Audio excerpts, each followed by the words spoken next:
Hi, welcome to Take 5, where we daily consider devotional thoughts from Oswald Chambers' book, My Utmost for His Highest.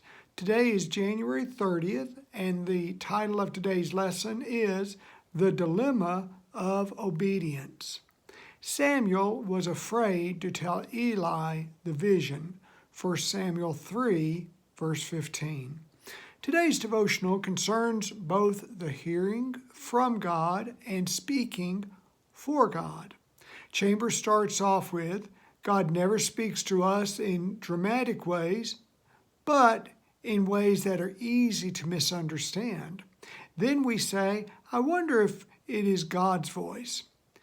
This had meaning to me as God reminded me of when, shortly after my wreck, I began printing Christian t-shirts. Before the wreck, I had already begun printing shirts, but they were not Christian in nature.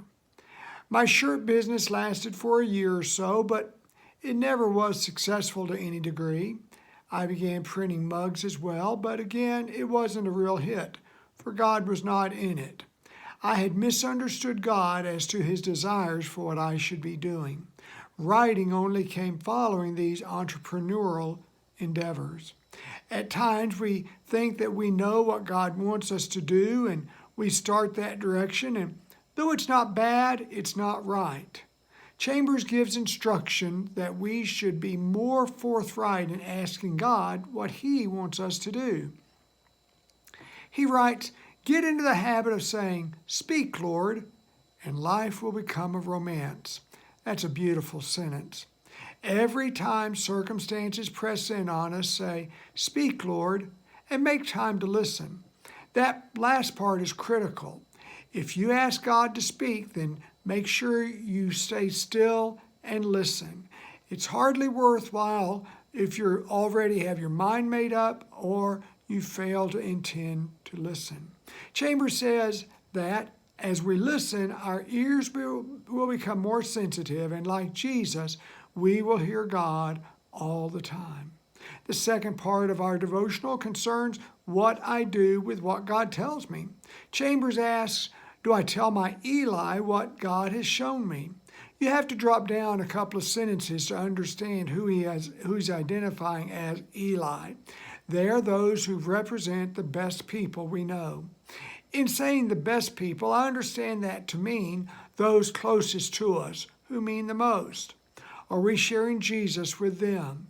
Do we feel enough love and regard for them that the matter of eternal salvation is significant enough to share with them?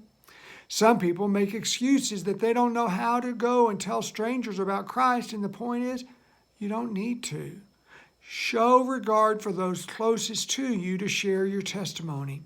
Could the person whom you tell look down on you or criticize you for speaking of spiritual matters to them? Yes, they could, but as Dr. Chambers says, it is at your own risk that you prevent someone's right hand from being cut off or right eye from being plucked out, Matthew 5:29 and 30. The only person from whom they might ever hear the salvation story could be you. Chambers closes today with, never ask another person's advice about anything God makes you decide before Him. If you ask advice, you will almost always side with the devil.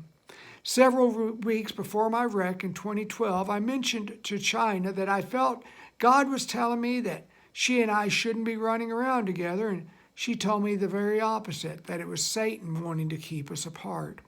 I conferred with flesh and blood, Galatians 1:16, and it almost cost me my life.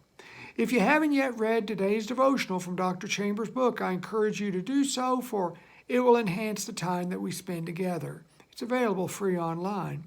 I invite you to share here your thoughts from today's reading, any questions that you might have, and please be sure to share prayer requests as well.